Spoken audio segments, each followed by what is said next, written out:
ദൈവനാമത്തിന് മഹത്വം ഉണ്ടാകട്ടെ. എൻ്റെ ജീവിതത്തിൽ ഈ ഇടപെട്ടിട്ടുള്ള ഒരു ദൈവവചന ഭാഗം ഇത്ര ക്ലോസായിട്ട് എന്നോട് ഇടപെട്ടിട്ടുള്ള ഒരു ഭാഗം വേറെ ഉണ്ടോ എന്ന് തന്നെ എനിക്ക് സംശയമാണ്. കാരണം എൻ്റെ ജീവിതത്തിലെ കഴിഞ്ഞ അനേക വർഷങ്ങളായിട്ട് എൻ്റെ ആത്മീയ ജീവിതത്തെ പലപ്പോഴും താങ്ങി നടത്തുന്ന ഒരു ദൈവവചന ഭാഗമായിട്ട് ഈ റോമാലേഖനം 5-ാം അധ്യായം ഭവിച്ചിട്ടുണ്ട്. എൻ്റെ ജീവിതത്തിൽ ആദ്യം ക്രിസ്തുവിലേക്ക് വരുന്ന സമയത്ത് രക്ഷിക്കപ്പെട്ടു എന്നുള്ളൊരു ചിന്തയുണ്ട്. എന്നാൽ പലപ്പോഴും ജീവിതത്തിലെ പല ബലഹീനതകളും കടന്നു വരുമ്പോൾ അതിനെ മറികടന്ന്, ആ കുറ്റബോധത്തെ മറികടന്ന് യേശുവിനോടുകൂടെ ആ ഒരു കുറ്റബോധമില്ലാതെ ഒരു അനുഭവത്തിൽ മുന്നോട്ട് പോകാനായിട്ട് പലപ്പോഴും എനിക്ക് അറിയത്തില്ലായിരുന്നു. അപ്പോൾ ഈ ന്യായപ്രമാണത്തിലൊക്കെ ചെയ്യുന്നത് പോലെ കുറച്ച് ദിവസമൊക്കെ പ്രാർത്ഥിക്കാതെ വായിക്കാതെ ഒക്കെ നടക്കും. പിന്നെയും കുറച്ച് ദിവസം കഴിയുമ്പോൾ എടുത്ത് വായിക്കും. ഇങ്ങനെയൊക്കെ പോകുന്ന ഒരു ആത്മീയ ജീവിതമായിരുന്നു എനിക്കുണ്ടായിരുന്നത്. എന്നാൽ ഈ റോമാലേഖനം 5-ാം അധ്യായവും അതുപോലെ അതിനോട് ചേർന്നുള്ള ചില ചിന്തകളും എൻ്റെ ജീവിതത്തിൽ മനസ്സിലാക്കാനായിട്ട് ദൈവം ഇടയാക്കിയപ്പോൾ അതെൻ്റെ ജീവിതത്തിൽ വളരെ വിപ്ലവാത്മകരമായ ഒരു വ്യത്യാസം വരുത്താനായിട്ട് ഇടയായിട്ട് തീർന്നു. യേശു കർത്താവ് സൗജന്യമായ രക്ഷ നമുക്ക് വേണ്ടി നൽകി. നമ്മൾ വിശ്വാസത്താൽ നീതീകരിക്കപ്പെട്ടിട്ട് എന്ന് നമ്മൾ അവിടെ വായിക്കുമ്പോൾ ആ വിശ്വാസം ഏത് നിലയിലുള്ള ഒരു വിശ്വാസമാണ് എന്നുള്ളത് നമ്മൾ കഴിഞ്ഞ ദിവസങ്ങളിൽ നമ്മൾ ഒരുമിച്ച് ചിന്തിക്കാനിടയായിട്ട് തീർന്നു. കാരണം അതൊരു സാധാരണ വിശ്വാസമല്ല. എന്തെങ്കിലും ഓരോ കാര്യങ്ങളൊക്കെ ചെയ്ത് ദൈവത്തെ പ്രസാദിപ്പിക്കാൻ ശ്രമിച്ച് അത് അഫലമാണെന്ന് മനസ്സിലായി, മാത്രമല്ല ദൈവം ആഗ്രഹിക്കുന്ന നിലയിലുള്ള ഒരു നന്മ പ്രവൃത്തി ചെയ്യാനുള്ള ഒരു കഴിവ് നമുക്കില്ല എന്നും നമ്മുടെ ഉള്ളിൽ ഇരിക്കുന്നത് മുഴുവൻ പാപത്തിൻ്റെ ശക്തിയാണെന്നും യഥാർത്ഥത്തിൽ തിരിച്ചറിയുന്ന ഒരു വ്യക്തിയാണ് ഈ രക്ഷയുടെ വില എന്താണെന്ന് മനസ്സിലാക്കാനായിട്ട് ഇടയായിത്തീരത്തുള്ളൂ. അല്ലാതെ ഇപ്പോൾ ഒരു റിലീജിയസ് ആയിട്ടുള്ള ഒരു നിലയിലൊന്ന് രക്ഷിക്കപ്പെട്ടു, അല്ലെങ്കിൽ കുഴപ്പമില്ലായിരുന്നു, ഞാനങ്ങ് രക്ഷിക്കപ്പെട്ടെന്നേ ഉള്ളൂ എന്നുള്ളൊരു നിലയിൽ പോകുന്ന ഒരു വ്യക്തിക്ക് ഒരിക്കലും അതിൻ്റെ ഡെപ്ത് മനസ്സിലാകാനായിട്ട് ഇടയായിത്തീരത്തില്ല. അതിൻ്റെ അടിത്തട്ട് വരെ മുങ്ങിത്താണവൻ അറിയാം അവിടുന്ന് രക്ഷിച്ച ആ രക്ഷയുടെ ആഴം, അല്ലെങ്കിൽ അത് എന്തുമാത്രം ശക്തമായ ഒരു അനുഭവമാണ് എൻ്റെ ജീവിതത്തിലുണ്ടായത്.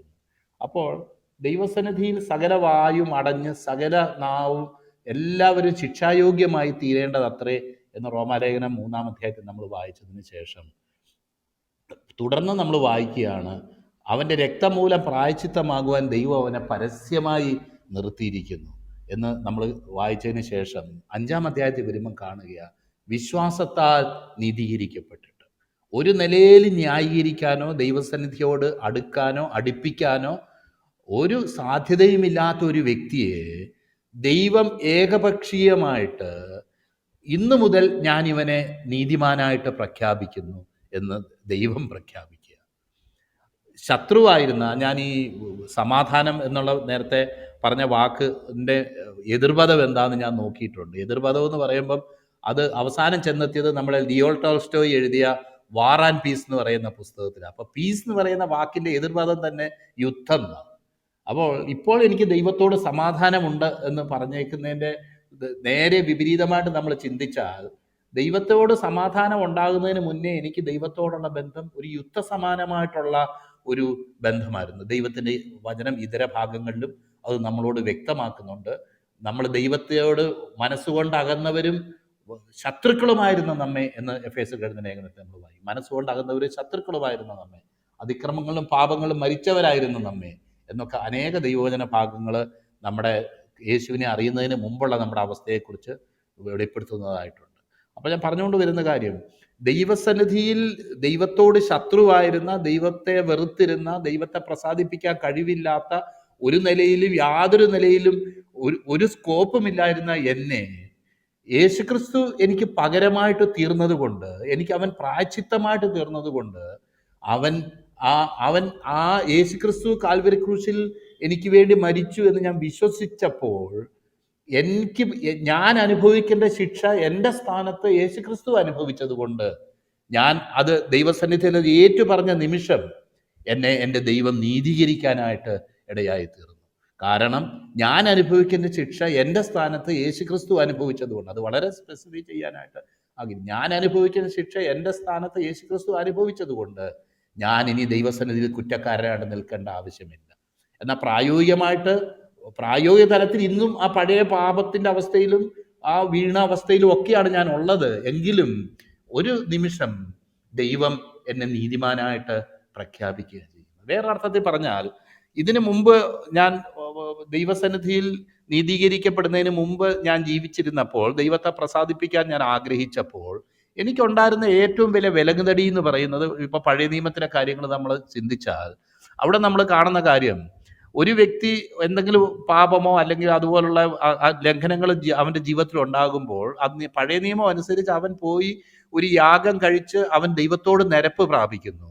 എന്നാൽ അവൻ അത് യാഗം കഴിച്ച് പുറത്തോട്ടിറങ്ങി വരുമ്പോൾ പിന്നെയും അവന്റെ ഉള്ളിലുള്ള പാപ സ്വഭാവം അവനിൽ തന്നെ ഇരിക്കുന്നത് കൊണ്ട് അവൻ ആ ദൈവത്തോട് പ്രാപിച്ച ആ ബന്ധത്തിൽ അവന് തുടർന്നു പോകാൻ കഴിയുന്നില്ല. പിന്നെയും ദുർമനസാക്ഷി അവന്റെ മനസ്സിലേക്ക് കടന്നു വരികയും ദൈവത്തിൽ നിന്ന് അകന്നു പോവുകയും ദൈവത്തോട് പ്രാഗൽഭ്യമില്ലാത്ത ഒരു അവസ്ഥയിലേക്ക് അവൻ ആയിത്തീരുകയും ചെയ്യുക. വേറെ അർത്ഥത്തിൽ പറഞ്ഞാൽ, കണ്ടിന്യൂസ് ആയിട്ട് നിരന്തരമായിട്ട് ദൈവത്തിന്റെ കൃപയിൽ ഒരു വ്യക്തിക്ക് വസിക്കാൻ കഴിയാത്ത ഒരു അനുഭവമായിരുന്നു ന്യായപ്രമാണം പ്രകാരം ദൈവത്തെ ഫോളോ ചെയ്ത ഒരു വ്യക്തിക്ക് ഉണ്ടായിരുന്നു. എബ്രായ ലേഖനത്തിൽ വായിക്കുന്നു, ഒരിക്കലും ആരാധനക്കാരന് മനസ്സാക്ഷിയിൽ സമാധാനം വരുത്തുവാൻ കഴിയാത്ത യാഗങ്ങളും വഴിപാടുകളും എന്നതിൻ്റെ 7-ാം അധ്യായത്തിൽ നമ്മൾ വായിക്കുമ്പം തുടർന്നുള്ള അധ്യായങ്ങൾ നമ്മൾ കാണുന്നുണ്ട്.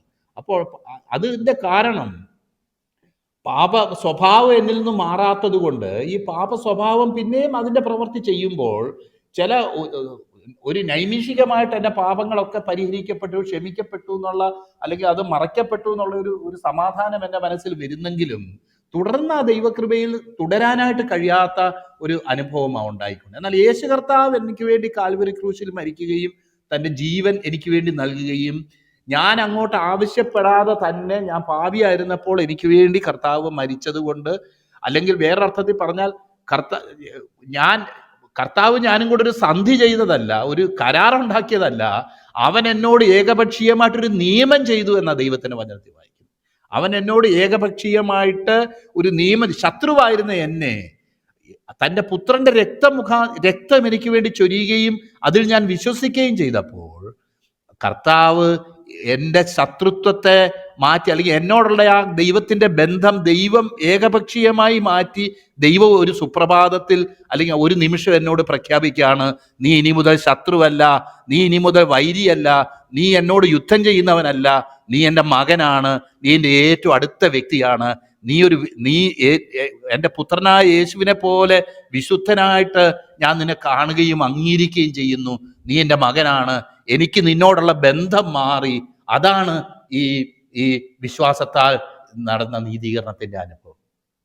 വിശ്വാസത്താൽ എന്നെ ദൈവം നീതീകരിച്ചതോടുകൂടെ എനിക്ക് ദൈവവുമായിട്ടുണ്ടായിരുന്ന എൻ്റെ ബന്ധം മാറിയിട്ട്, ആ ശത്രുതാബന്ധം മാറിയിട്ട് ഇന്ന് ഏറ്റവും അടുത്ത ഒരു ബന്ധത്തിലേക്ക്, മകൻ എന്ന് വിളിക്കാനായിട്ട്. ഞാൻ ഇപ്പോഴും ഓർക്കുന്നുണ്ട്, പാകിസ്ഥാനിലെ ഒരു സ്ത്രീയായ ആ ബിൽക്യൂ ഷെയ്ഖ് എന്ന് പറയുന്ന ദൈവദാസിയുടെ അനുഭവം വായിച്ചപ്പോൾ അവർ എഴുതിയേക്കുന്ന, when I dare to call him father, ദൈവത്തെ ഞാൻ പിതാവേ എന്ന് വിളിക്കാനായിട്ട് ഞാൻ ധൈര്യപ്പെട്ടപ്പോൾ എന്ന ആ സ്ത്രീരത്നം പറയുന്നത്. അവരുടെ അനുഭവം എൻ്റെ ക്രിസ്ത്യ ജീവിതത്തിൻ്റെ ആദ്യ സമയങ്ങളിൽ ഞാൻ വായിച്ചിട്ടുള്ള ഒരു പുസ്തകം. അപ്പോൾ എൻ്റെ ഈ ദൈവത്തെ കയറി പിതാവേ എന്ന് വിളിക്കാനായിട്ട് ദൈവം എനിക്ക് കൃപ നൽകി, അല്ലെങ്കിൽ അതിനുള്ള അധികാരം നൽകി. അവനെ കൈക്കൊണ്ട് അവൻ്റെ നാമത്തിൽ വിശ്വസിക്കുന്നവർക്ക് ദൈവം മക്കളാകാനുള്ള അധികാരം കൊടുത്തു. ഇന്നലെ വരെ അപ്പ എന്ന് വിളിക്കാൻ കഴിയാതെ, അല്ലെങ്കിൽ ദൈവത്തിന് അടുത്തേക്ക് പോലും ചെല്ലാൻ കഴിയാതിരുന്ന എൻ്റെ ആ റിലേഷൻഷിപ്പിന് കർത്താവ് ഒരു വ്യത്യാസം വരുത്തി എന്നുള്ളത് എന്തുമാത്രം സന്തോഷകരമായിട്ടുള്ള ഒരു അനുഭവമാണ്. നമ്മൾ വായിക്കുന്നത് ഒരു പാട്ടിൽ നമ്മൾ ഒന്നും ചെയ്തിട്ടല്ല കർത്താവ്, ഒന്നും ചെയ്തിട്ടല്ല എനിക്ക് ഇതൊന്നും തന്നേക്കുന്നത്, നിന്റെ കൃപ കൊണ്ട് നീ എന്നെ അലങ്കരിക്കുക ചെയ്തത്. ശത്രുവായിരുന്ന എന്നെ നീ മിത്രമാക്കി തീർത്തു കർത്താവെ, അത് ഞാൻ ഒന്നും ചെയ്തിട്ടല്ല, എൻ്റെ ഒരു പ്രവൃത്തിയുടെ കാരണമല്ല, നിന്റെ കൃപ കൊണ്ട് മാത്രം നീ ഏകപക്ഷീയമായിട്ട് എന്നോടുള്ള ബന്ധം മാറ്റി എന്നെ മകനായിട്ട് നീ പ്രഖ്യാപിച്ചു എന്ന് മാത്രമല്ല, സ്വർഗത്തിലെ സകല ആത്മീയ അനുഗ്രഹങ്ങൾക്കും ഓഹരിക്കാരനായിട്ട് കർത്താവെ നീ എന്നെ പ്രഖ്യാപിച്ചു എന്നുള്ള ഒരു മാജിക്കാ ദൈവം ചെയ്ത്, അല്ലെങ്കിൽ വലിയൊരു അത്ഭുതമാണ് ചെയ്തത്. അതിനെ തുടർന്ന് ദൈവത്തോടുള്ള എൻ്റെ ബന്ധം, ശത്രുതാബന്ധം മാറി ഞാൻ ദൈവത്തിൻ്റെ മിത്രമായി തീർന്നു, അവൻ്റെ മകനായി തീർന്ന ആ ബന്ധത്തിലേക്ക് ഞാൻ കടന്നു വന്നപ്പോൾ എൻ്റെ മേൽ ഇതിനു മുന്നേ ഉണ്ടായിരുന്ന എല്ലാ ശാപങ്ങളും മാറി ഞാൻ ശാപഗ്രസ്തനായിരുന്ന എനിക്ക് എല്ലാ ദൈവത്തിൻ്റെ അനുഗ്രഹത്തിനും ഞാൻ പാത്രീഭൂതനായി തീർന്നു എന്നുള്ളതാ ദൈവസന്നിധിയിൽ എനിക്കുണ്ടായ വലിയ ആഴമായ വ്യത്യാസം. എനിക്ക് തന്നെ വിശ്വസിക്കാൻ പറ്റിയില്ല. കാരണം എന്തെങ്കിലും ചെയ്തിട്ട് എനിക്ക് എന്തെങ്കിലും കിട്ടിയെന്ന് പറഞ്ഞാൽ എനിക്ക് ഒരുപക്ഷെ വിശ്വസിക്കാൻ കഴിയും, നമുക്കൊക്കെ വിശ്വസിക്കാൻ കഴിയും. എന്നാൽ ഒന്നും ചെയ്യാതെ എന്നോടുള്ള എൻ്റെ ദൈവത്തിൻ്റെ ബന്ധം മാറി ഞാൻ വിശ്വസിക്കുക മാത്രം ചെയ്തു.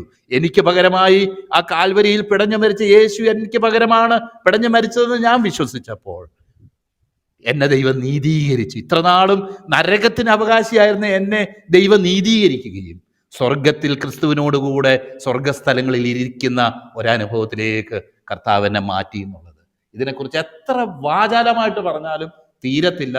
എന്നാൽ സമയത്തിൻ്റെ പരിമിതി നിമിത്തം ഞാനിവിടെ കട്ട് ചെയ്തത്. എന്നോടുള്ള ആ ദൈവസന്നിധിയിൽ എനിക്കുള്ള ദൈവത്തോടുള്ള ബന്ധം മാറിക്കഴിഞ്ഞപ്പോൾ എൻ്റെ മേലുണ്ടായിരുന്ന എല്ലാ മാനസികമായിട്ട് ഉള്ള എൻ്റെ അനുഭവങ്ങൾക്കും വ്യത്യാസം വന്നു എന്നിവിടെ കാണുകയാണ്. ദൈവം എന്നെ ഒരു മകനായിട്ട്, എന്നെ ഒരു ബന്ധുവായിട്ട്, അല്ലെങ്കിൽ ദൈവത്തിന് ഏറ്റവും വേണ്ടപ്പെട്ട ഒരു വ്യക്തിയായിട്ട് ദൈവം എന്നെ കരുതുമ്പോൾ, തുടർന്ന് മത്താനോ പാസ്റ്റർ അതെല്ലാം വിശദീകരിച്ച് അതിനെ പുറത്തോടൊന്നും ഞാൻ ഇനി മുന്നോട്ട് പോകാൻ ആഗ്രഹിക്കുന്നില്ല. ഞാൻ യുദ്ധം ചെയ്തുകൊണ്ടിരുന്ന എനിക്ക് ദൈവത്തോട് ഇന്ന് സമാധാനം ഉള്ള ഒരു അവസ്ഥയിൽ, ദൈവിക അല്ലെങ്കിൽ രണ്ട് നില എൻ്റെ സമാധാനം ഞാൻ നിങ്ങൾ തരുന്നു എന്ന് കർത്താവ് പറഞ്ഞു. ആ ഒരു അവസ്ഥയിലല്ല എനിക്ക് ദൈവത്തോടുള്ള ബന്ധം മാറിക്കഴിഞ്ഞപ്പോൾ എനിക്ക് അവനോടുള്ള ബന്ധം സമാധാന ബന്ധമായിട്ട് തീരാനായിട്ട് ഇടയായി തീർന്നു. അതിനെപ്പറ്റിയൊക്കെ ഒത്തിരി വിശദീകരിക്കാനുണ്ട്, അത് ഞാൻ ഇത് സമയമെടുക്കുന്നില്ല. എന്ന് മാത്രമല്ല, ഈ പ്രത്യാശയില്ല, നിരാശയായിരുന്നു. സാധാരണഗതിയിൽ നമ്മുടെ മലയാളത്തിലൊക്കെ ഒരു പാട്ടുണ്ട്, എൻ്റെ ജീവിതം നായ നക്കി. ഇന്ന് സാധാരണഗതിയിലൊക്കെയുള്ള മനുഷ്യരുടെ പ്രധാനപ്പെട്ട പരിപാടി എന്ന് പറയുന്നത് എൻ്റെ ജീവിതം അത് നായ നക്കി എന്ന് പറയാനാണ് വളരെ എളുപ്പമായിട്ട് തോന്നുന്നത്. എന്നാൽ നമുക്ക് കാണാൻ കഴിയും, ഈ ദൈവത്തിൻ്റെ സ്നേഹം എൻ്റെ ഹൃദയത്തിലേക്ക് വന്നപ്പോൾ എൻ്റെ ജീവിതം നായ നക്കി എന്നല്ല ഞാനിന്ന് പറയുന്നത്. എനിക്ക് പ്രത്യാശ, ഒരു ഹോപ്പ്. ആ ഹോപ്പ് എന്ന് പറയുന്നത് ദൈവ തേജസ്സിൻ്റെ പ്രത്യാശയാണ്. അവിടെ നമ്മൾ കാണും. കാരണം നമ്മൾ നേരത്തെ വായിച്ചു, എല്ലാവരും പാപം ചെയ്ത് ഒരുപോലെ ദൈവ തേജസ് ഇല്ലാത്തവരായി തീർന്നു എന്ന് നമ്മൾ കണ്ടു. ആ ദൈവ തേജസ്സിൻ്റെ പ്രത്യാശ എൻ്റെ ഹൃദയത്തിലേക്ക് കടന്നു വരുവാൻ, ക്രിസ്തുവിനെ പോലെ ആകും എന്നുള്ള ആ പ്രത്യാശ എൻ്റെ ഹൃദയത്തിലേക്ക് കടന്നു വരുവാൻ നോക്കിയാട്ടെ. തുടർന്ന് നമ്മൾ കാണുന്നത് പ്രത്യാശയും ഉളവാക്കുന്നു, ദൈവതേജസ്സിൻ്റെ പ്രത്യാശയിൽ പ്രശംസിക്കുന്നു. അതുതന്നെയല്ല, കഷ്ടത സഹിഷ്ണുതയും സഹിഷ്ണുത സിദ്ധതയെയും സിദ്ധത പ്രത്യാശയും ഉളവാക്കുന്നു എന്നറിഞ്ഞ് നാം കഷ്ടങ്ങളിലും പ്രശംസിക്കുന്നു.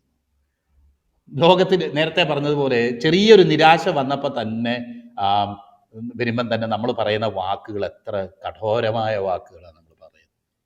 എന്നാൽ എനിക്ക് ജീവിതത്തോടുള്ള എൻ്റെ ആറ്റിറ്റ്യൂഡ് ഈ മാറാനിടയായി. ദൈവം എന്നെ നീതീകരിക്കുകയും ഞാനൊരു കുറ്റവാളിയല്ല, ഞാൻ ദൈവത്തിൻ്റെ മകനാണ് എന്ന് ദൈവം എന്നോട് പ്രഖ്യാപിക്കുമ്പോൾ, യേശുക്രിസ്തു മുഖാന്തരം അവൻ എന്നെ സ്നേഹിക്കുന്നു എന്ന് ഞാൻ മനസ്സിലാക്കുമ്പോൾ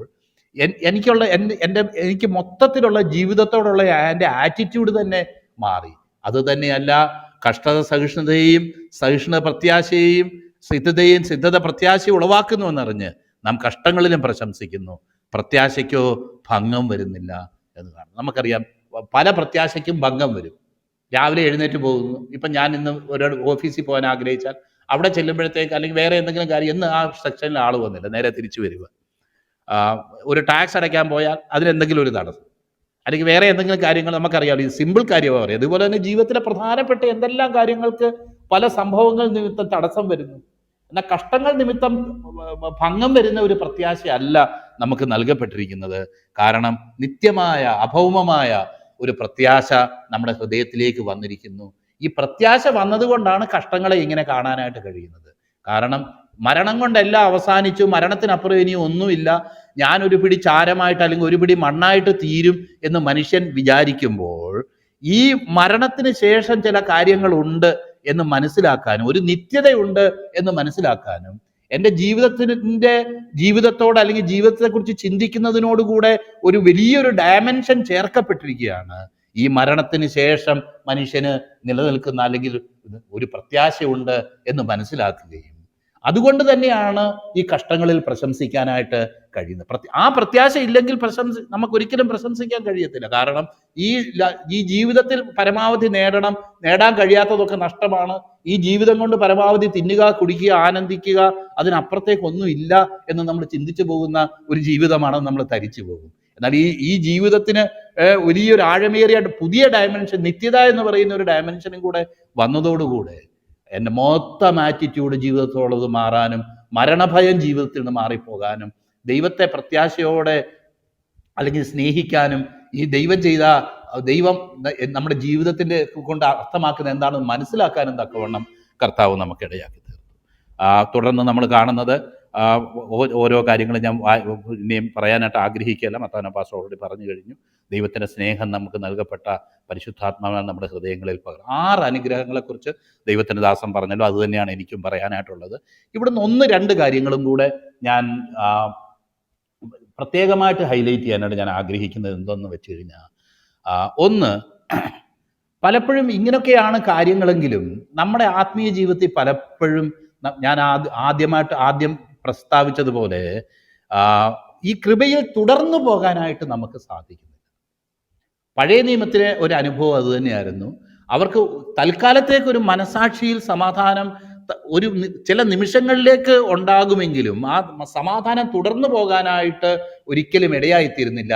കാരണം അതിനു മുന്നേ ഈ പാപം കയറി പിന്നെ ഇൻ്റർവ്യൂ ചെയ്യുകയും നമുക്ക് ദൈവത്തോടുള്ള ബന്ധം പിന്നെയും നഷ്ടപ്പെടുകയും പിന്നെയും അടുത്ത പ്രാവശ്യം യാഗം കഴിക്കുന്ന ഒരു അനുഭവത്തിന് വേണ്ടി കാത്തിരിക്കുകയും അപ്പോൾ പിന്നെല്ലാം റിസ്റ്റോർ ചെയ്യപ്പെടുന്ന ഒരു അനുഭവത്തിലേക്ക് തൽക്കാലത്തേക്ക് വരുന്നെങ്കിലും പിന്നെയും ആ ബന്ധം മുറിഞ്ഞു പോകുന്ന ഒരു അനുഭവത്തിലാണ്. എന്നാൽ അൺകണ്ടീഷണൽ എന്ന് ഞാൻ പറയുമ്പോൾ നമ്മുടെ ഭാഗത്തും ഉത്തരവാദിത്വം ഇല്ല എന്നുള്ള നിലയിലല്ല ഞാൻ ഉദ്ദേശിക്കുന്നത്. ദൈവം നമ്മളോട് പറയുന്നത്, നീ ഇന്ന കാര്യങ്ങൾ ചെയ്യ്, എന്നാൽ ഞാൻ നിന്നെ വിശുദ്ധനാക്കാം. നീ ഇന്ന കാര്യങ്ങൾ നീ ചെയ്യ്, എന്നാൽ ഞാൻ നിന്നെ സ്നേഹിക്കാം എന്നല്ല പറയുന്നത്. ഞാൻ നിന്നെ അൺകണ്ടീഷണലായിട്ട് ഞാൻ സ്നേഹിക്കുന്നു. നിന്റെ അവസ്ഥ എന്തു തന്നെയായിരുന്നാലും, നിന്റെ സാഹചര്യം എന്തു തന്നെയായിരുന്നാലും, നിന്റെ മറ്റുള്ള ഡീറ്റെയിൽസ് ഒക്കെ എന്തു തന്നെയായിരുന്നാലും, എത്ര കഠോരമായ ഒരു പാപിയാണെങ്കിലും ഞാൻ നിന്നെ സ്നേഹിക്കുന്നു മകനെ, ഞാൻ നിന്നെ സ്നേഹിക്കാൻ തീരുമാനിച്ചിരിക്കുന്നു. യേശുക്രിസ്തു മുഖാന്തരം എനിക്ക് നിന്നോടുള്ള ആ സ്നേഹത്തിന് ഒരു വ്യത്യാസവുമില്ല എന്ന് നമ്മളോട് പറയുകയും ആ സ്നേഹത്തിൽ വിശ്വസിക്കാൻ ഇടയായി തീർന്നു കഴിയുമ്പോൾ പിന്നെയും നമ്മുടെ ഉള്ളിലേക്ക് അതിനുശേഷവും ഇതൊക്കെ കൃപയാലാണെന്ന് നമുക്ക് ഒരു അണ്ടർസ്റ്റാൻഡിങ് ഉണ്ടെങ്കിൽ പോലും പിന്നെയും ഒരു പേടിക്കുന്ന ഒരു അനുഭവം നമ്മുടെ ഹൃദയത്തിലേക്ക് കടന്നു വരുന്നത് സാധാരണമായിട്ട് കാണാൻ കഴിയുന്ന ഒരു കാര്യമാണ്. ഇതൊക്കെ സംഗതി സുവിശേഷമൊക്കെ നമ്മൾ പറയുന്നുണ്ടെങ്കിൽ തന്നെ ഈ സുവിശേഷത്തിന്റെ കൃപയിൽ ഒരു വ്യക്തിക്ക് ജീവിക്കാൻ കഴിയുക എന്നുള്ളത് അതൊരു പ്രായോഗികമായിട്ട് പിച്ച വെച്ച് ഒരു കുഞ്ഞു നടക്കുന്നത് പോലെ അവൻ പഠിക്കേണ്ട ഒരു കാര്യമാണ്. ഇപ്പം ഞാനൊരു ഉദാഹരണം പറഞ്ഞാൽ, ഒരു ദിവസം നമ്മൾ വളരെ നല്ല കാര്യങ്ങളൊക്കെ ചെയ്ത് നമുക്കപ്പോൾ ദൈവത്തെ പ്രാർത്ഥിക്കാൻ പോകുമ്പോൾ നമുക്ക് നല്ല കോൺഫിഡൻസ് ഒക്കെ വരും. ഇന്ന് കുറച്ച് നല്ല കാര്യങ്ങളൊക്കെ ചെയ്ത്, അതുകൊണ്ട് ദൈവം ഇന്ന് എന്നെ സ്നേഹിക്കുന്നു, അതുകൊണ്ട് ഇന്ന് നല്ല പോലെ പാടി അങ്ങ് സ്തുതിക്കാം, അല്ലെങ്കിൽ കുറച്ചുകൂടെ ദൈവികമായ കാര്യങ്ങളിൽ ഏർപ്പെടാം. വേറൊരു ദിവസം നമ്മുടെ ജീവിതത്തിൽ അനേക പരാജയങ്ങളും നമ്മൾ പോലും പ്രതീക്ഷിക്കാത്ത ലജ്ജിപ്പിക്കുന്ന പരാജയങ്ങൾ നമ്മുടെ ജീവിതത്തിൽ വരികയാണെന്ന് വെച്ചു. അന്നേരം നമ്മുടെ ആറ്റിറ്റ്യൂഡ് പലപ്പോഴും ഇന്ന് ഞാൻ ആവശ്യമില്ലാത്ത ചില കാര്യമൊക്കെ ചെയ്തു, ഇനിയും വേണ്ട, ഇനിയും 2 ദിവസത്തേക്ക് പ്രാർത്ഥിക്കണ്ട, കാരണം ഞാൻ ആവശ്യമില്ലാത്ത കാര്യം. ഇതാ ഞാൻ പറയുന്നത്, നമുക്ക് കൃപയിൽ ആശ്രയിക്കാനായിട്ട് നമ്മൾ പഠിച്ചിട്ടില്ല എന്നുള്ള ഒരു സംഗതി. എൻ്റെ ജീവിതത്തിൽ ഇതുപോലെയുള്ള ഒരു അനുഭവം നേരത്തെ ഉണ്ടായിരുന്നു എന്നുള്ളത് ഞാൻ പറയാനായിട്ട് ആഗ്രഹിക്കുന്നു. എന്നാൽ ഞാൻ ഏറ്റവും പരാജയത്തിൻ്റെ പടുകുഴിയിൽ ഇരിക്കുമ്പോഴും ദൈവം എന്നോട് പറയാനായിട്ട് ഒരു കാര്യം പറഞ്ഞു. ഞാൻ ഏറ്റവും നന്മ ചെയ്തെന്ന് ബോധമുള്ളപ്പോൾ ദൈവം എന്നെ സ്നേഹിക്കുന്നു എന്ന് ഞാൻ ചിന്തിച്ച നിലയിൽ, അല്ലെങ്കിൽ ഞാൻ രക്ഷിക്കപ്പെട്ട് ദൈവത്തെ അറിഞ്ഞ ആ അനുഭവത്തിൽ ദൈവം എന്നെ സ്നേഹിക്കുന്നു എന്ന് ഞാൻ വിചാരിച്ച പോലെ തന്നെ ഞാൻ ഈ തെറ്റ് ചെയ്ത അവസ്ഥയിലും ദൈവം എന്നെ സ്നേഹിക്കുന്നുണ്ട്. കാരണം ദൈവം എൻ്റെ പ്രവൃത്തി നോക്കിയിട്ടല്ല എന്നെ സ്നേഹിക്കുന്നത്, മറിച്ച് ദൈവം ആരാണെന്നുള്ളതിനും ദൈവത്തിന്റെ വ്യക്തിത്വത്തിൽ നിന്ന്, അല്ലെങ്കിൽ ദൈവം ചെയ്തതിന്റെ അടിസ്ഥാനത്തിലാണ് ദൈവം എന്നെ സ്നേഹിക്കുന്നത്. അല്ലാതെ ഞാൻ ചെയ്തതിന്റെ അടിസ്ഥാനത്തിലല്ല ദൈവം എന്നെ സ്നേഹിക്കുന്നതെന്നുള്ളത് നമ്മുടെ ജീവിതത്തിൽ തിരിച്ചറിയാനും അത് ഏറ്റുപറയാനും ആ റൈച്ചസ്നെസ്, ആ ദൈവത്തിന്റെ നീതി നമ്മുടെ ജീവിതത്തിൽ പ്രാവർത്തികമാക്കുക എന്നുള്ളത് പ്രായോഗികമായിട്ടുള്ള ഒരനുഭവം. നമുക്കറിയാമല്ലോ, ഈ സ്പിരിച്വൽ വാർഫെയറിനെ കുറിച്ച് എഫേസ്യർക്ക് എഴുതുന്ന ലേഖനത്തിൽ നമ്മൾ വായിക്കുമ്പം അവിടെ നിങ്ങൾ ചിന്തിച്ച് നോക്കിയാൽ നിങ്ങൾക്ക് കാണാം, പ്രധാനമായിട്ടുള്ള അല്ലെങ്കിൽ പിശാച് നമ്മുടെ ജീവിതത്തിൽ എപ്പോഴും തെറ്റായ ചിന്തകൾ കൊണ്ടുവരുന്നതിൻ്റെ ഒരു അടിസ്ഥാനം എന്ന് പറയുന്നത് നമ്മുടെ പാപങ്ങൾ ക്ഷമിക്കപ്പെട്ടിട്ടില്ല, നമ്മുടെ പാപങ്ങൾ ഇപ്പോഴും നമ്മുടെ പാപങ്ങളിൽ തന്നെ നമ്മൾ ഇരിക്കുന്നു എന്ന് മാത്രമല്ല, അതിൻ്റെ അടിസ്ഥാനത്തിൽ ദൈവം നമ്മളെ വെറുക്കുന്നു, ദൈവം നമ്മളെ തള്ളിക്കളഞ്ഞിരിക്കുന്നു എന്നുള്ള ഒരു ബോധം നമ്മുടെ ഹൃദയത്തിലേക്ക് കൊണ്ടുവന്നിട്ട് നമ്മളെ ആ നിലയിൽ ദൈവത്തിൽ നിന്ന് മാനസികമായിട്ട് അന്യപ്പെടുത്തിക്കൊണ്ട് പോകാനാണ് പിശാച് പലപ്പോഴും ശ്രമിക്കുന്നത്. കുടുംബജീവിതത്തിൽ നോക്കിയാലും നമുക്കറിയാം, അഡോളസൻ്റ് ഏജിലുള്ള നമ്മുടെ മക്കളെ ഒക്കെ കണ്ടാലറിയാം, അവർക്ക് മാതാപിതാക്കളെക്കാളും ചിലപ്പോൾ കൂട്ടുകാരായിരിക്കും അടുത്തുള്ളവർ. അപ്പം അവര് ഈ കുഞ്ഞുങ്ങളുടെ അവരുടെ അഡോളസൻ്റ് ഏജിലുള്ള കുഞ്ഞുങ്ങളോട് സംസാരിച്ചാൽ അറിയാം, നമ്മൾ പ്രത്യേകിച്ച് ഒന്നും അവരെ വെറുപ്പിക്കാൻ വേണ്ടി ചെയ്യണ്ട, എന്നാൽ അവരുടെ ഉള്ളിൽ മാതാപിതാക്കളോട് ഒരു അവജ്ഞയും വെറുപ്പും ഉണ്ടാകുന്ന പോലുള്ള ചില ചിന്തകൾ കടന്നു വരികയും ഒരു മിസ്അണ്ടർസ്റ്റാൻഡിങ്ങിന്റെ അടിസ്ഥാനത്തിൽ നമ്മൾ സ്നേഹിക്കുന്നു എന്ന് അവരെ കാണിക്കാനായിട്ട് പലപ്പോഴും ശ്രമിക്കാറുണ്ട്. എന്നാൽ അവരുടെ അവര് നമ്മൾ വെറുക്കത്തക്കവണ്ണമുള്ള ചില പ്രവർത്തികൾ അവർ ചെയ്തിട്ട് നമ്മൾ അവരോടുള്ള ആറ്റിറ്റ്യൂഡ് എന്നാന്ന് നോക്കിക്കൊണ്ടിരിക്കുകയും പലപ്പോഴും ഒരു പ്രതിപക്ഷത്ത് മാതാപിതാക്കന്മാരെ നിർത്താനൊക്കെയുള്ള ചില സാഹചര്യങ്ങൾ പല ഭവനങ്ങളിലും ഞാൻ കണ്ടിട്ടുണ്ട്. അങ്ങനെ കുഞ്ഞുങ്ങൾ ശ്രമിക്കുന്നതും അറിയാതെ മാതാപിതാക്കൾ എന്ത് ചെയ്തു പോകും, നീ പോടാ, നീ എന്നെ മോനല്ല മോളല്ല എന്നൊക്കെ അറിയാതെ പറഞ്ഞും പോകും. അപ്പം ഇത് അന്യപ്പെട്ടു പോകുന്നതിൻ്റെ ഒരു ഉദാഹരണമാണ് പറയുന്നത്. ഞാൻ അത്തരം സാഹചര്യങ്ങൾ ഞാൻ വളരെ സൂക്ഷ്മമായിട്ട് എൻ്റെ ജീവിതത്തിൽ കണ്ട് പലപ്പോഴും ഞാൻ പറഞ്ഞിട്ടുണ്ട്, എൻ്റെ മോനെ ഞാൻ നിന്നെ വെറുക്കുന്നൊന്നുമില്ല, I still pray for you, I love you, even if you have done something wrong I don't mind, ഞാൻ നിന്നെ സ്നേഹിക്കുന്നു എൻ്റെ മോനെ, ഞാൻ നിന്നെ സ്നേഹിക്കുന്നു, ഒരിക്കലും നിന്നെ സ്നേഹിക്കാതെ ഇരിക്കുകയില്ല. അപ്പോൾ അങ്ങനെ ഒരു എക്സ്ട്രേഞ്ച്മെന്റ്, ഒരു ഹൃദയത്തിൽ ഇതുപോലൊരു ഭാവം നമ്മുടെ ഉള്ളിൽ കൊണ്ടുവരാൻ വേണ്ടിയാണ് പലപ്പോഴും പിശാച് ശ്രമിക്കുന്നത് എന്നുള്ളതൊരു സത്യം. അപ്പോൾ ഞാൻ പറഞ്ഞുകൊണ്ട് വന്ന വിഷയം, നമ്മുടെ ക്രിസ്തീയ ജീവിതത്തിൽ നമുക്ക് ഇതുപോലെ പിശാച് പല സമയങ്ങളിലും നമ്മുടെ ജീവിതത്തിൽ ദൈവം എന്നെ സ്നേഹിക്കുന്നില്ല, അല്ലെങ്കിൽ ഞാൻ ചില കാര്യങ്ങൾ ചെയ്തു, ചില കുസൃതികൾ ചെയ്തു, ദൈവം ആഗ്രഹിക്കാത്ത നിലയിൽ ചിലത് ചെയ്തു, അറിഞ്ഞുകൊണ്ട് ഞാൻ ചില തെറ്റുകൾ ചെയ്തു, തെറ്റാന്ന് എനിക്ക് അറിയാമായിരുന്നു എന്നാൽ ഞാൻ തെറ്റ് ചെയ്തു, അതുകൊണ്ട് എൻ്റെ രക്ഷ നഷ്ടപ്പെട്ടു പോയി, അല്ലെങ്കിൽ എന്നെ ദൈവം സ്നേഹിക്കുന്നില്ല എന്നൊക്കെയുള്ള പല നിലകളിൽ പിശാച് പോരാടുകയും, പ്രത്യേകിച്ച് എഫേസ്യർക്കെഴുതുന്ന ലേഖനം വായിച്ചു നോക്കി, രക്ഷ എന്ന ശിരസ്ത്രം, നീതി എന്ന കവചം, ഇത് ഓരോ കാര്യങ്ങൾ എടുത്തു നോക്കി, ഇതൊക്കെ ഈ നീതീകരണവുമായി ബന്ധപ്പെട്ട കാര്യം, ഡയറക്റ്റായിട്ടോ ഇൻഡയറക്റ്റായിട്ടോ ബന്ധപ്പെട്ട കാര്യങ്ങൾ. അതുകൊണ്ടാണ് ഞാൻ പറയുന്നത്, ഈ ദൈവത്തിന്റെ സ്നേഹത്തിലും കൃപയിലും നമ്മുടെ ഹൃദയം ഉറച്ചില്ലെങ്കിൽ പിശാചിന്റെ നുണകളോട് പലപ്പോഴും നമുക്ക് എതിർത്ത് നിൽക്കാൻ കഴിയത്തില്ല എന്നുള്ളൊരു സത്യം. നമ്മുടെ ആത്മീയ ജീവിതത്തിൽ നമ്മുടെ പ്രാഗൽഭ്യം നഷ്ടപ്പെടുത്തി കിടക്കണം ഈ ചിന്തകൾ നമ്മളെ തുടർന്ന് വരും. അതുകൊണ്ട് പ്രായോഗിക ജീവിതത്തിൽ ദൈവം ഞാനൊരു സ്റ്റുഡൻ്റ് ആയിരിക്കുന്ന സമയത്ത് പലവട്ടം ഞാൻ പറഞ്ഞു, കർത്താവേ, ഞാൻ ഏറ്റവും നീ അധികം സ്നേഹിക്കുന്നു എന്ന് വിചാരിച്ചിട്ടുള്ള സാഹചര്യങ്ങളിൽ സ്നേഹിക്കുന്ന പോലെ തന്നെ നീ എന്നെ ഇന്ന് രാവിലെയും ഞാൻ ഈ കുസൃതികളും വീഴ്ചകളും ഒക്കെ ചെയ്ത ദിവസവും നീ എന്നെ അതുപോലെ തന്നെ സ്നേഹിക്കുന്നുണ്ട്, നിന്റെ സ്നേഹത്തിന് മാറ്റമില്ല.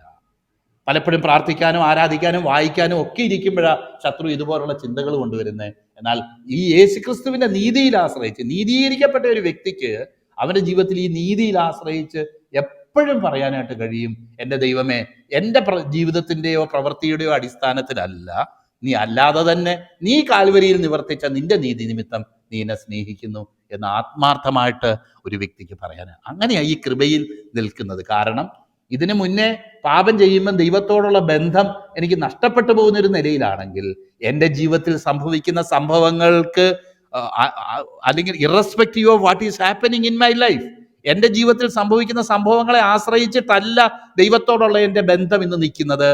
അത് ഒരിക്കലും അണമുറിയാത്ത ബന്ധമായിട്ട് യേശുക്രിസ്തു എനിക്ക് വേണ്ടി ചെയ്ത കാൽവരിയിൽ ചെയ്ത ആ പ്രവൃത്തിയാൽ ഒരിക്കലും മുറിക്കപ്പെടാത്ത ഒരു ബന്ധം എന്നോട് കൃപയാൽ കർത്താവ് സ്ഥാപിച്ചിരിക്കുന്നു.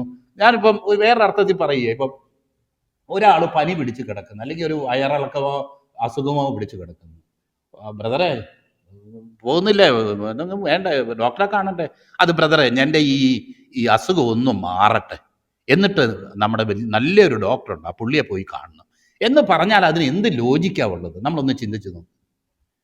എന്ന് പറയുന്നത് പോലെ നമ്മൾ പലപ്പോഴും പറയുന്നത്, എൻ്റെ ഈ പ്രശ്നങ്ങളൊക്കെ ഒന്ന് മാറട്ടെ. പലരോടും ചോദിക്കാറുണ്ട്, എന്താ ബ്രദറെ, പാസ്റ്ററെ ഒരു 3 ദിവസം ഉപവസിച്ച് പ്രാർത്ഥിക്കണമെന്നൊക്കെ ആഗ്രഹമുണ്ട്, ചില വിഷയങ്ങളുണ്ട്, അതൊന്ന് തീർത്തിട്ട് വരട്ടെ എന്നാ. എന്തൊരു ബോഷ്കായി പറയുന്നതെന്ന് അറിയാവോ?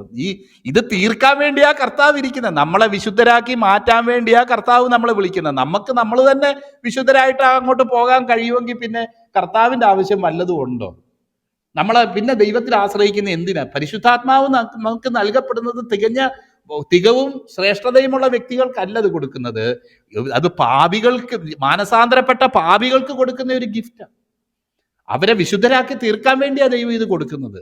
ഇത് പലപ്പോഴും ഗ്രഹിക്കാതെ സ്വയനീതി എന്ന് പറയുന്നത് ആത്മീയ ജീവിതത്തിന്റെ വലിയൊരു അടിസ്ഥാനമായിട്ട് തീരുകയും ഈ സ്വയനീതിയിൽ തന്നെ മുന്നോട്ട് പോവുകയും, ഈ സ്വയനീതി മുന്നോട്ട് പോകുമ്പോൾ നമുക്കറിയാമല്ലോ, ഏറ്റവും പ്രശ്നം അടുത്തിരിക്കുന്നവനെ കാണാൻ പറ്റുകയില്ല. കാരണം ഇത്രയും കഷ്ടപ്പെട്ട് ഞാൻ തന്നെ ജീവിക്കുന്നു, അവൻ തന്നെ കയ്യും വീശി നടക്കുന്നു. ഇതാണ് നമുക്ക് തോന്നുന്നത്.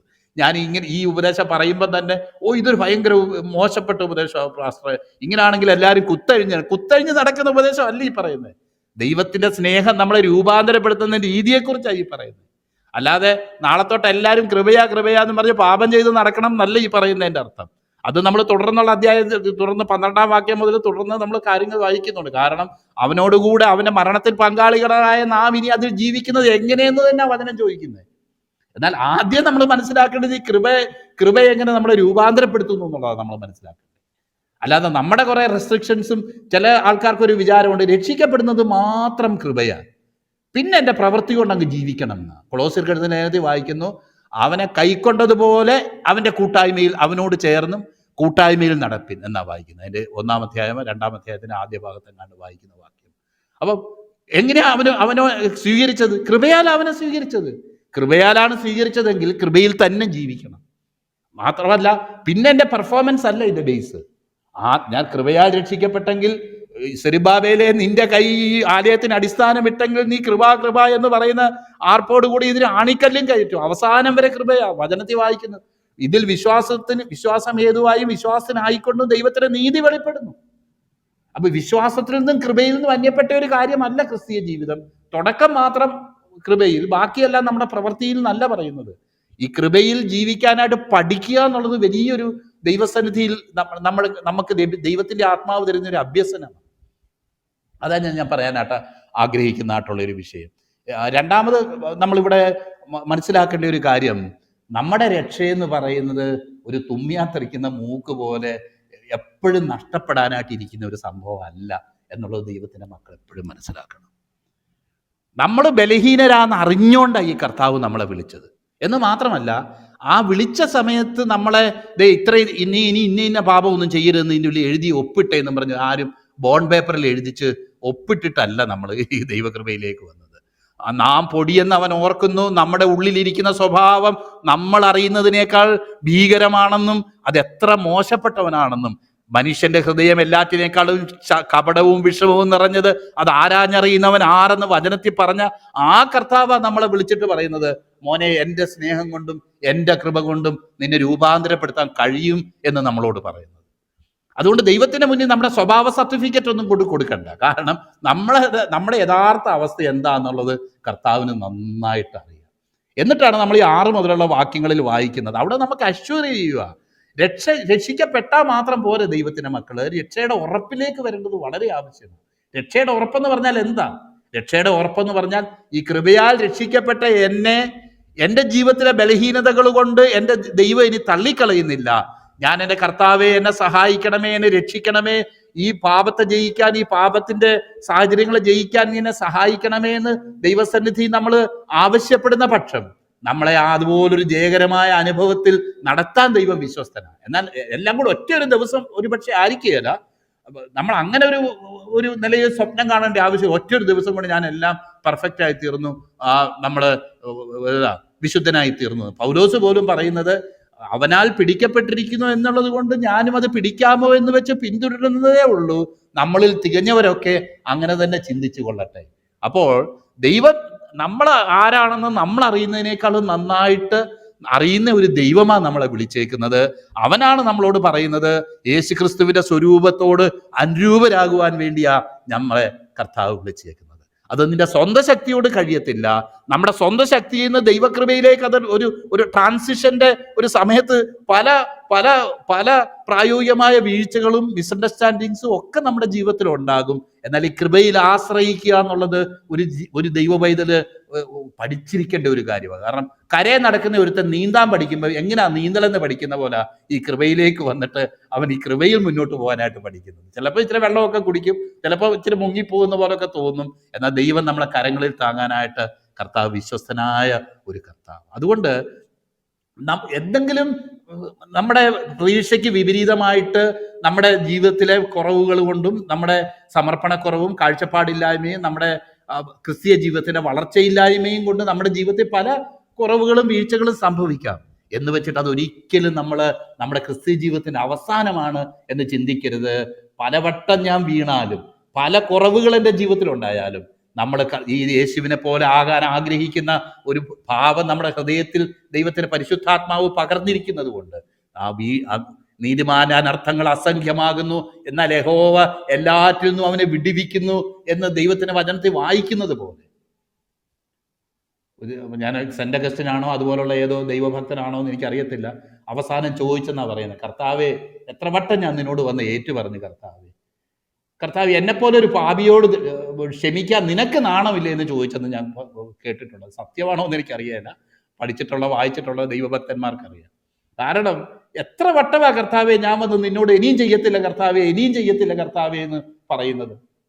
എന്നാൽ സഹോദരൻ ക്ഷമിച്ചാൽ 70 വട്ടം ക്ഷമിക്കണമെന്ന് പറഞ്ഞ കർത്താവ് നമ്മുടെ ജീവിതം മുഴുവൻ ഒരു വേസ്റ്റായിട്ട്, ഞാൻ അതിശയോക്തി പറയുക, അങ്ങനെ ആകാനല്ല പറയുന്നത്, വേസ്റ്റായിട്ട് അവസാനത്തെ നിമിഷമാണ് നമ്മൾ പറയുന്നത് കർത്താവെ നീ എന്നോട് ക്ഷമിക്കണമേ എന്ന് പറഞ്ഞാലും നമ്മളോട് ക്ഷമിക്കുകയും തൻ്റെ രക്ഷയുടെ ആ സന്തോഷം കൊണ്ട് നമ്മൾ നിറയ്ക്കുകയും ചെയ്യുന്നവനായ ദൈവം. അതതിൻ്റെ അങ്ങനെ ആയിത്തീരാൻ വേണ്ടിയല്ല ഈ പറയുന്നതൊക്കെ.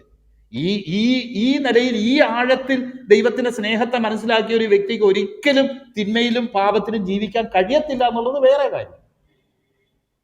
അപ്പോൾ ദൈവം നമ്മളെക്കുറിച്ച് റോമാലേഖനം 5-ാം അധ്യായം ഈ ഭാഗം പഠിക്കുമ്പോൾ നമ്മളെക്കുറിച്ച് ആഗ്രഹിക്കുന്ന അതിൻ്റെ 6 മുതലുള്ള വാക്യങ്ങൾ വായിക്കുമ്പോൾ നമ്മൾ ഹൃദയത്തിൽ ചിന്തിക്കേണ്ട കാര്യം, ഞാൻ ബലഹീനനായിരിക്കുമ്പോൾ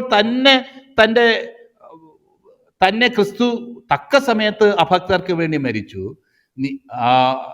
അതെ, ദൈവത്തിന്റെ സ്നേഹം, നമ്മൾ ബലഹീനനായിരിക്കുമ്പോൾ തന്നെ ക്രിസ്തു തക്ക സമയത്ത് അഭക്തർക്ക് വേണ്ടി മരിച്ചു.